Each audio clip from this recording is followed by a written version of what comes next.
Welcome to Ask the Church, our video series where we seek to answer your questions about church worship, practice, or theology in under 5 minutes.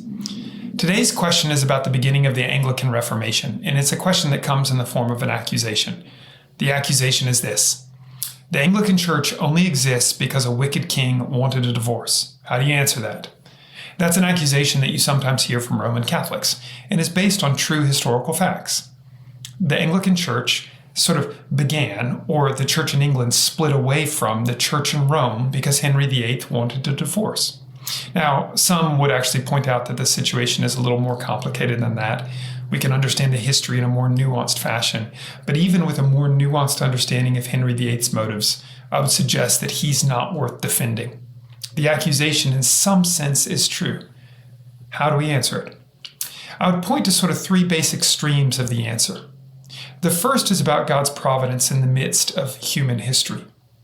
There are many moments in the history of the church, and the beginning of the Anglican Church in the early 16th century is not unique in this, where the human circumstances that cause an action in the church are messy, sinful, less than ideal. This isn't unique to the beginning of the Anglican Reformation.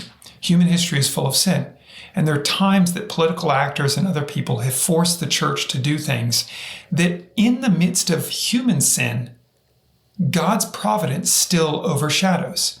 So you see something good come out of what is not a good thing. In other words, we don't need to defend Henry VIII. We can just say what grace it is that God does something good in the midst of that.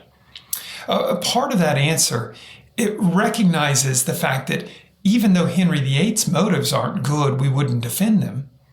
Even though his motives aren't good, God was doing really beautiful things. There are theologians, pastors, bishops who are working to bring the Bible in English to the English people. That's a good and beautiful thing. That's something that needed to occur.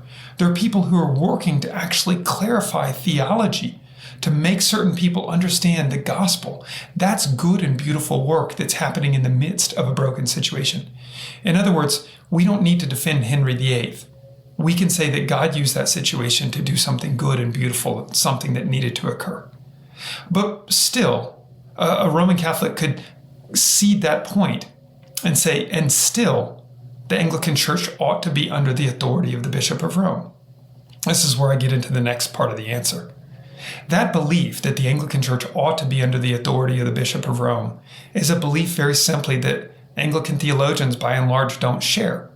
Now, there are many Anglican theologians who long for restoration with Rome, who honor the Bishop of Rome, who show great deference to the Bishop of Rome. But the belief that the Bishop of Rome is a universal bishop and should have authority over all branches of the Catholic Church is a belief very simply that Anglican theologians by and large don't share. By the way, the Eastern Orthodox also don't share that. The Roman idea that the Roman bishop, the Pope, has authority over all the other bishops of the world is a belief that is actually unique to the Roman Church. The Celtic Church was on the British Isles for almost 600 years prior to yielding authority to the Roman Church. That church was there, they had bishops, they went to the ecumenical councils, they were actually vibrant in many ways. And yet they didn't yield to the Roman bishop until a king, a political act, forced them to in the late 7th century. In other words, the idea that the Roman Church, by virtue of being the universal bishop, should have authority is one that the church in England has not always agreed with. Even in the period of time between the 7th century, or the end of the 7th century, and the end of the 15th century, where the church that is on the British Isles does cede authority to the Bishop of Rome, is a very messy situation where there's a lot of fights over how far that authority goes. There's a lot of moments where the Pope tries to go too far into the British church or the British state, and the people push back. There's a lot of kings pushing back along the way. In other words, how far that authority, even when it was yielded, how far it extended, is something that was not always clear or agreed upon. My point is very simply this. The accusation rests on the assumption that the church in England should be under the authority of the church in Rome, and that's an assumption. It's not something you can prove from the scriptures. It's not even something you can prove from church history. For the first 600 years, it's just simply not true. It's really not true even after the sort of 600 or 700 AD mark until you get into the 11th and 12th centuries. It's really only a period about 300 or 400 years where the Pope truly has authority over the English Church in every sense. And even during that point, the English were constantly chafing under that authority because it was misused. It was misused in all sorts of ways. And so when Henry breaks away from Rome, even though the people who disagreed with that move theologically, there's a sigh of relief because of the way the authority had been used. My point in all this is that the situation is far more complicated than that accusation assumes. The accusation assumes that the British Church was always under the Roman Church and always should have been.